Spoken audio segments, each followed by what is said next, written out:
participerai plus à cette commission. Alors on passe au vote. Écoutez, tellement de concertation avec l'école de musique, moi je ne sais pas, mais chaque conseiller municipal a eu cette lettre de la présidence avec toutes les inquiétudes, parce que vous faites des coupes dans les subventions et vous ne faites pas de différence entre les associations qui font de la formation, qui sont des écoles comme l'école de musique, où là il y a forcément une masse salariale, et vous ne pouvez pas dire on va faire une rallonge à la fin de l'année ou dans les 6 mois. Parce que comment vous pouvez embaucher du personnel, et en particulier des profs de musique, et là je parle sous le contrôle de Madame Ministre, qui connaît quand même un petit peu l'affaire, comment on peut embaucher du personnel en n'ayant pas l'assurance de pouvoir le payer jusqu'à la fin de l'année. Vous voulez faire le buzz autour de l'école de musique, ce qui n'était pas le cas avec la fête. Mais si, Madame Lallet. Et ce n'est pas le cas avec l'école de musique. S'il vous plaît, alors on va arrêter Bon. 2 secondes.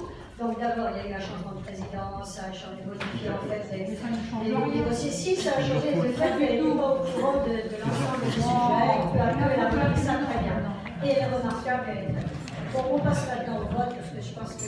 Non, j'ai encore une petite question. Oui, parce qu'on essaye de... Vous savez, comme disait Madame de Sévigné, il est difficile de faire court. Et c'est vrai que j'ai pas eu le temps de faire court, disait-elle, parce que ça demande un esprit de synthèse que nous n'en avons pas. Donc je vous demande d'essayer d'être un peu synthétique. Je vous remercie. Mais faites un concert, Alors, municipal tous les mois. Monsieur, oh non, c'était pas... C'est une expérience vécue. C'est du vécu, monsieur le conseiller. Une commission, ce n'est pas un endroit où on délibère. Puisqu'il n'aimait qu'un avis. Alors, la question, monsieur le Oui, conseiller. j'ai regardé les protocoles et j'étais un peu surpris de la manière dont ils ont été rédigés. Si certains sont bien détaillés pour certaines associations qui nécessitent un protocole signé, j'ai été surpris de voir, par exemple, pour l'amicale du billard, que la location de la salle s'élève d'un seul coup, sans plus d'explications, à plus de 82 000 €.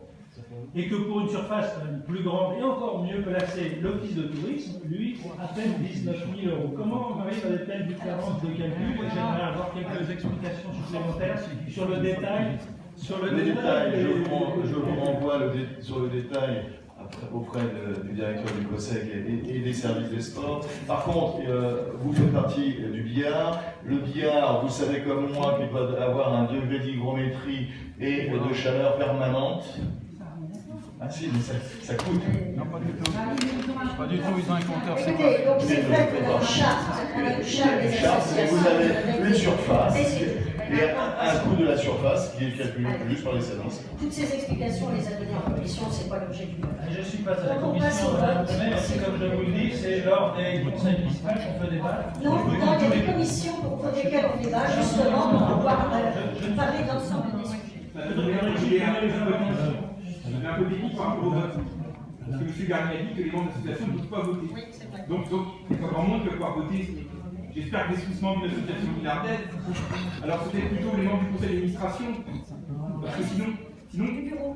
Oui, du bureau. Parce que ça va parler donc c'est ça le précis. Parce que j'espère que tous au moins membres d'une association milliardaire, sinon ça serait inquiétant. C'est lui la vie des... Donc, c'est les membres du bureau. C'est une petite précision. Je vous remercie. Voilà.